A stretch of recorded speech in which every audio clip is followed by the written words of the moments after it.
जय हिंद दोस्तों, welcome back to our channel dream net GS.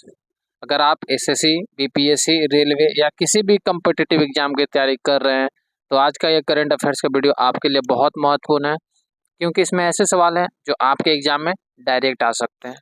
तो मिलते हैं हम अपने आज के करंट अफेयर्स से। तो अभी तक हमारे चैनल ड्रीम नेट जीएस को सब्सक्राइब नहीं किए होंगे तो सब्सक्राइब कर लीजिएगा, और आपको वीडियो अच्छा लगेगा तो वीडियो को लाइक और इसको ज़्यादा से ज़्यादा शेयर कीजिएगा।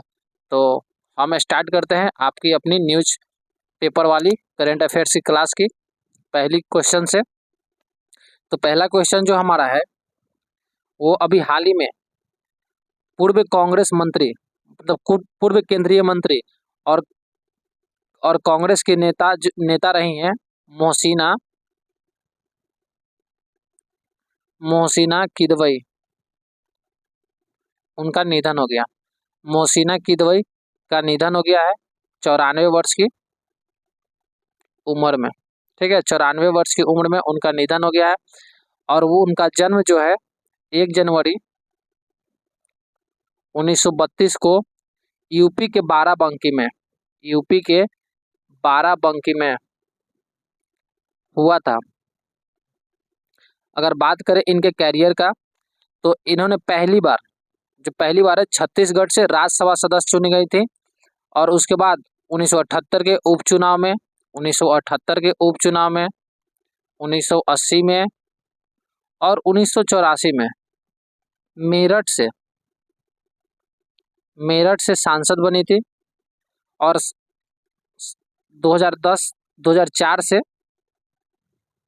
2016 तक राज्यसभा सदस्य रही हैं। इस बीच उन्होंने केंद्र में कैबिनेट मंत्री के रूप में भी कई बार काम किया है। और जो उन मंत्रालय था उसमें उन्होंने शहरी विकास मंत्री, परिवहन मंत्री, स्वास्थ्य एवं परिवार कल्याण मंत्री, ग्रामीण विकास मंत्री, तरह के कई कैबिनेट मंत्रालय को उन्होंने संभाला है। तो मोहसिना किदवई जो कांग्रेस की नेत्री और पूर्व कैबिनेट मंत्री थे, उनका 94 वर्ष की आयु में निधन हो गया। उनका जन्म कब हुआ था? 1 जनवरी 1932 को। कहाँ? यूपी के बाराबंकी जिले में। नेक्स्ट क्वेश्चन है हमारा कि दिल्ली पुलिस, जो हमारी दिल्ली पुलिस है,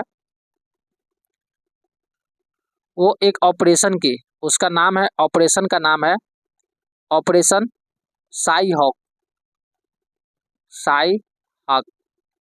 ठीक है, ये जो ऑपरेशन है वो साइबर ठगों को पकड़ने या साइबर क्राइम को रोकने से संबंधित है। तो दिल्ली पुलिस ने कौन सा ऑपरेशन चलाया? ऑपरेशन साई हॉक, जिसके तहत एक दिन में 1400 साइबर ठगों को गिरफ्तार किया गया। ठीक है, एक दिन में 1400 साइबर ठगों को गिरफ्तार किया गया है। तो दिल्ली पुलिस के द्वारा ऑपरेशन साई हॉक चलाया गया, किस लिए? तो साइबर ठगों को गिरफ्तार करने के लिए। नेक्स्ट क्वेश्चन है हमारा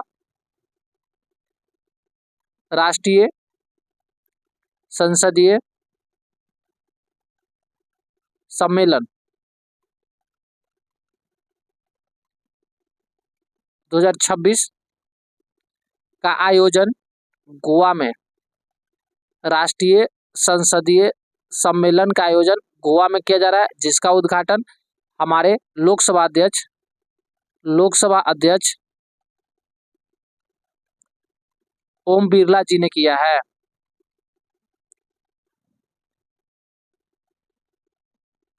वर्ष 2026 का राष्ट्रीय संसदीय सम्मेलन का आयोजन गोवा में किया जा रहा है, जिसका उद्घाटन लोकसभा अध्यक्ष ओम बिरला ने किया है। और यह जो है 2 सत्रों में आयोजित किया जाएगा, जिसका पहले सत्र का थीम होगा 2047 तक विकसित भारत के लक्ष्यों को प्राप्त करने में युवा जन प्रतिनिधियों की भूमिका। पहले सत्र का क्या थीम होगा? 2047 तक विकसित भारत के लक्ष्यों को प्राप्त करने में युवा जन प्रतिनिधियों की भूमिका। और दूसरा सत्र में जो के विषय जो रहेगा वो व्यापार, पर्यटन, शहरीकरण, पर्यावरण और तटीय संपर्कता पर केंद्रित रहेगा। तो मेन फोकस हम लोग को देना है कि राष्ट्रीय संसदीय सम्मेलन का आयोजन कहाँ किया गया? तो गोवा में। और उसको उद्घाटन कौन किया है? तो लोकसभा अध्यक्ष ओम बिरला। नेक्स्ट क्वेश्चन है हमारा कि अभी हाल ही में हरियाणा गवर्नमेंट ने घोषणा किया है कि जो अग्निवीर भर्ती होते थे 4 वर्षों के लिए, उनके आने के बाद उनको राज्य के नौकरियों में 20% आरक्षण दिया जाएगा। तो अभी हरियाणा के मुख्यमंत्री की कौन है? तो नायाब सिंह सैनी, नायाब सिंह सैनी। तो इन्होंने अपने कैबिनेट बैठक में इसकी पुष्टि की है कि हरियाणा गवर्नमेंट जो है, यानी हरियाणा सरकार जो है, अग्निवीरों को अब 20% आरक्षण देगी। नेक्स्ट क्वेश्चन है हमारा, छोटा सा है कि दिल्ली में जिस तरह से बंदरों के लिए अभयारण्य बनाया गया था, उसी तरह से अब मथुरा में भी बंदरों के लिए अभयारण्य बनाया जाएगा। यानी दिल्ली में बंदरों के अभयारण्य बना था, अब मथुरा में भी बंदरों के लिए अभयारण्य बनेगा, ताकि जो बंदर शहरी क्षेत्र में घूम घूम कर मतलब आम जीवन को अस्त व्यस्त कर देते हैं। मतलब बंदर एक ऐसा प्रजाति है जो लोगों के बीच रहने वाला नहीं है, ठीक है, वो लोगों से विपरीत है। तो इसलिए उसको एक जगह पकड़ कर एक जगह एकत्रित करने के लिए मथुरा में भी बंदर का अभयारण्य बनाया जाएगा। नेक्स्ट है हमारा कि वर्ष 2026 के लता दीनानाथ मंगेशकर पुरस्कार का घोषणा किया गया है।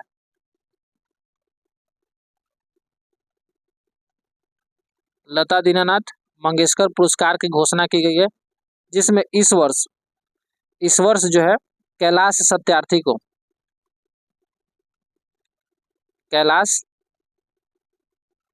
सत्यार्थी को वर्ष 2026 का लता दीनानाथ मंगेशकर पुरस्कार दिया जाएगा। ये वही कैलाश सत्यार्थी है जिनको 2024 में बचपन बचाओ आंदोलन के लिए नोबेल प्राइज भी मिला है।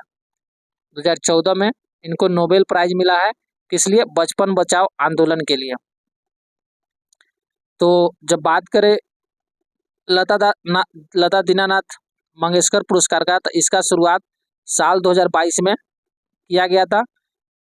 लता दीनानाथ के जो पिताजी हैं मास्टर दीनानाथ मंगेशकर स्मृति प्रतिष्ठान द्वारा उनके यादों में, तो वर्ष 2022 में इसका शुरुआत किया गया था। और इसको प्राप्त करने वाले सबसे पहले व्यक्ति हमारे पीएम नरेंद्र मोदी हैं। पीएम नरेंद्र मोदी है जिनको पहली बार लता दीनानाथ मंगेशकर पुरस्कार मिला था। और यह हर साल है, लता दीनानाथ मंगेशकर के पिताजी मास्टर दीनानाथ मंगेशकर की पुण्यतिथि पर 24 अप्रैल को दिया जाता है। यह पुरस्कार विभिन्न क्षेत्रों में दिया जाता है। अगर जैसे संगीत, तो संगीत के क्षेत्र में यह पुरस्कार जो है महेश काले को दिया जाएगा। तो इसको नोट कीजिएगा आप लोग, संगीत के क्षेत्र में किनको दिया जाएगा? महेश काले को। संगीत के क्षेत्र में किनको दिया जाएगा? महेश काले को। महेश काले।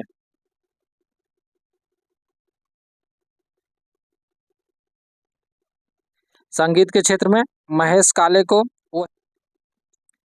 रंगमंच के क्षेत्र में, तो रंगमंच में दिया गया है सुबोध भावे को।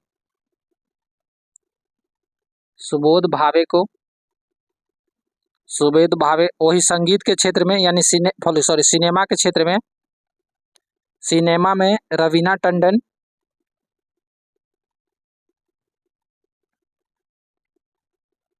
टंडन और साहित्य के क्षेत्र में प्राजक्ता माली को। साहित्य के क्षेत्र में प्राजक्ता माली को। और नृत्य के क्षेत्र में गोडबोले और सामा टेटे को, अच्युत गोडबोले और सामा भाटे को नृत्य के क्षेत्र में दिया गया है। तो मुख्य रूप से हम बात करें तो कैलाश सत्यार्थी को वर्ष 2026 का लता दीनानाथ मंगेशकर पुरस्कार दिया गया है। वही विभिन्न क्षेत्रों में हम बात करें तो संगीत के क्षेत्र में महेश काले को, वही रंगमंच में सुबोध भावे को, सिनेमा के क्षेत्र में रवीना टंडन को, और साहित्य के क्षेत्र में प्राजक्ता माली को, और नृत्य के क्षेत्र में अच्युत गोडबोले और सामा भाटे को दिया गया है। यह हर साल 24 अप्रैल को लता दीनानाथ मंगेशकर के पिताजी मास्टर दीनानाथ के यादों में 24 अप्रैल को दिया जाता है। और इस वर्ष कैलाश सत्यार्थी को मिला है सबसे पहले 2022 में पीएम नरेंद्र मोदी को दिया गया था। नेक्स्ट है हमारा, अभी हाल ही में जो हम आरबीआई है वो वित्तीय वर्ष 2026-27 का पहला रेपो रेट जारी किया है, जिसको पूर्व की तरह 5.25% ही रखा गया, यानी वर्तमान रेपो रेट दर जो है 5.25 ही रखा गया है। वहीं आरबीआई जो है भारत की जो विकास दर है ग्रोथ रेट वो 6.9% अनुमानित की है, जो पिछले वित्त वर्ष मतलब जो चालू वित्त वर्ष 2026 के लिए भारत की आर्थिक जो वृद्धि दर है 6.9% अनुमानित की है, जो पिछले वित्त वर्ष के 7.6% अनुमानित वृद्धि दर से कम है। आरबीआई की अगर रेपो रेट की बात करें तो वो हर साल 6 बार साल में 6 बार जारी करता है, यानी हर दो महीने पे एमपीसी आरबीआई एमपीसी की बैठक होती है, जिसमें आरबीआई गवर्नर की अध्यक्षता में 6 सदस्यीय समिति जो है मौद्रिक नीति का निर्धारण करता है। और इस वर्ष का जो मौद्रिक नीति जो हमारा रेपो रेट है 5.25% रखा गया है और ग्रोथ रेट जो है 6.9%। तो ये था हमारा आज का करंट अफेयर्स। अगर आपको यह वीडियो अच्छा लगा होगा तो और आप daily exam focused current affairs चाहते हैं तो हमारे वीडियो को लाइक कर दीजिएगा और हमारे चैनल ड्रीम नेट जीएस को सब्सक्राइब कर दीजिएगा, क्योंकि यहाँ हर रोज इंपॉर्टेंट करंट अफेयर्स अपडेट होते रहते हैं। तो मिलते हैं हम अपने नेक्स्ट न्यूज़पेपर वाली करंट अफेयर्स की सीरीज में। तब तक के लिए जय हिंद, जय भारत।